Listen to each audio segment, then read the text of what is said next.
इच्छा, आशा, अपेक्षा, आकांक्षा, यही सब मानव समाज के चालक होते हैं। नहीं, यदि कोई आपसे पूछे कि आप कौन, तो आपका उत्तर क्या होगा? विचार कीजिए।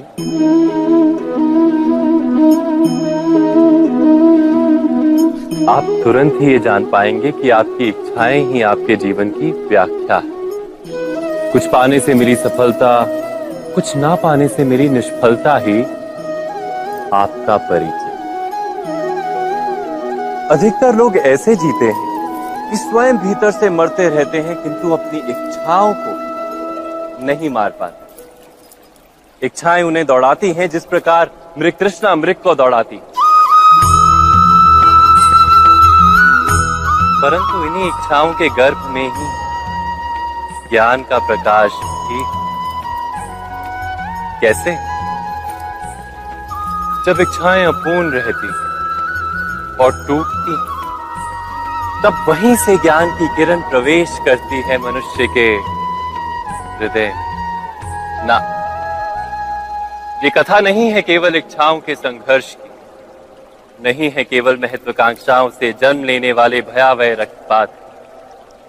ये कथा है इच्छाओं के गर्भ से उदित होते हुए ज्ञान की। मैं वासुदेव कृष्ण आप सभी को निमंत्रण देता हूं इस यात्रा पे चलने का, जो जीवन का मर्म सिखाएगी, मनुष्य का धर्म सिखाएगी, कीचड़ से उठकर कमल बनने का कर्म सिखाएगी। और इस यात्रा का नाम है महाभारत।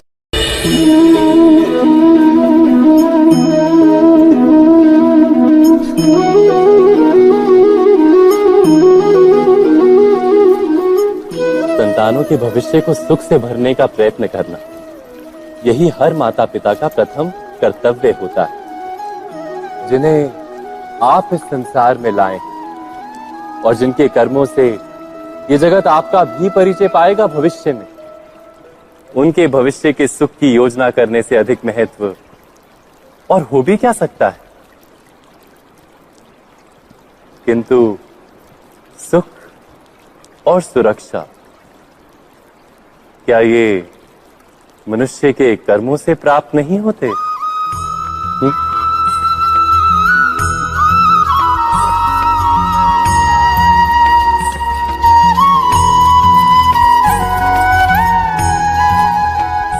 माता पिता के दिए हुए अच्छे या बुरे संस्कार, उनकी दी हुई योग्य अथवा अयोग्य शिक्षा, क्या आज के सारे कर्मों का मूल नहीं?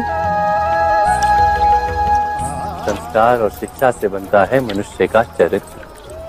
अर्थात माता पिता अपनी संतानों का जैसा चरित्र बनाते हैं, ऐसा ही बनता है उनका भविष्य। किंतु फिर भी अधिकतर माता पिता अपनी संतानों का भविष्य सुरक्षित करने की चिंता में उनका चरित्र निर्माण का कार्य भूल ही जाते हैं।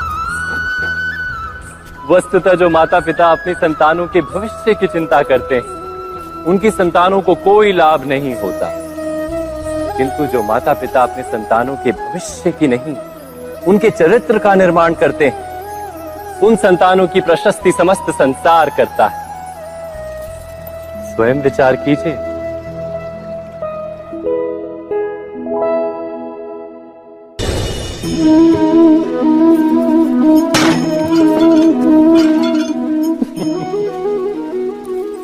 कभी कभी कोई घटना मनुष्य के जीवन की सारी योजनाओं को तोड़ देती और मनुष्य उस आघात को अपने जीवन का केंद्र मान लेता। पर क्या भविष्य मनुष्य की योजनाओं के आधार पर निर्मित होते हैं? नहीं। जिस प्रकार किसी ऊंचे पर्वत पर सर्वप्रथम चढ़ने वाला उस पर्वत की तलाई में बैठकर जो योजना बनाता है, क्या वही योजना उसे उस पर्वत की चोटी तक पहुंचाती है? नहीं। वास्तव में वो जैसे जैसे ऊपर चढ़ता है वैसे वैसे उसे नई नई चुनौतियां, नई नई विडंबनाएं, नए नए अवरोध मिलते हैं। प्रत्येक पद पर वो अपने अगले पद का निर्णय करता है। प्रत्येक पद पर उसे अपनी योजनाओं को बदलना पड़ता है। कहीं पुरानी योजना उसे खाई में ना ढकेल दे। वो पर्वत को अपने योग्य नहीं बना पाता, केवल स्वयं को पर्वत के योग्य बना सकता है। क्या जीवन के साथ भी ऐसा ही नहीं? जब मनुष्य जीवन में किसी एक चुनौती को, एक अवरोध को अपने जीवन का केंद्र मान लेता है, अपने जीवन की गति को ही रोक देता है, तो वो अपने जीवन में सफल नहीं बन पाता और ना ही सुख और शांति प्राप्त कर पाता। अर्थात जीवन को अपने योग्य बनाने के बदले स्वयं अपने को जीवन के योग्य बनाना ही सफलता और सुख का एकमात्र मार्ग नहीं। स्वयं विचार कीजिए।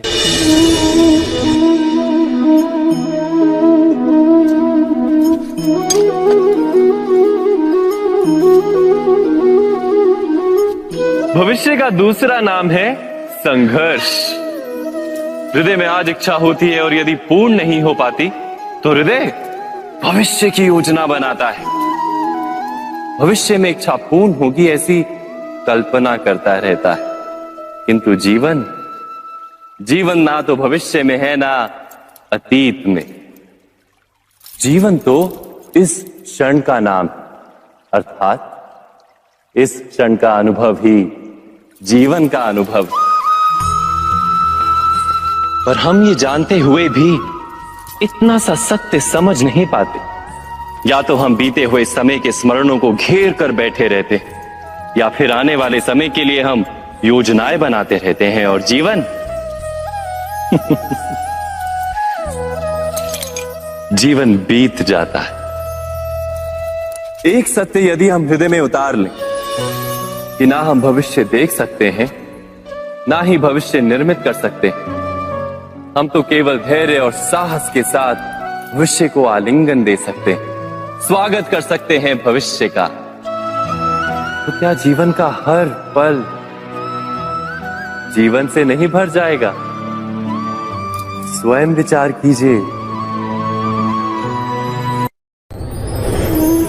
पूर्वजों की इच्छा, आशा, महत्वाकांक्षा, क्रोध, बैर, प्रतिशोध, यही सब आने वाली पीढ़ी की धरोहर बनते हैं।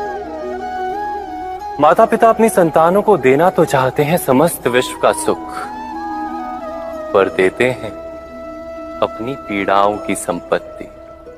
देना चाहते हैं अमृत, पर साथ ही साथ विष का घड़ा भी भर देते हैं।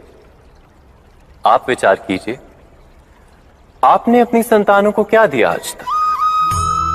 अवश्य प्रेम, ज्ञान, संपत्ति आदि दिए, पर क्या साथ ही साथ उनके मन को मैल से भर देने वाले पूर्व ग्रह नहीं दिए? अच्छे बुरे की पूर्व निर्धारित व्याख्याएं नहीं दी?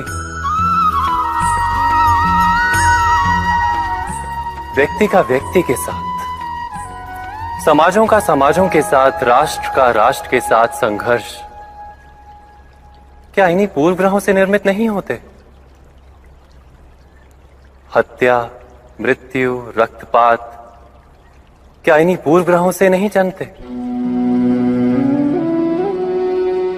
अर्थात माता पिता अपनी संतानों को जन्म के साथ मृत्यु का दान भी देते हैं। प्रेम के प्रकाश के साथ साथ घृणा का अंधकार भी देते हैं, और अंधकार मन का, हृदय का हो या वास्तविक हो, उससे केवल भय प्राप्त होता है, केवल भय। स्वयं विचार कीजिए।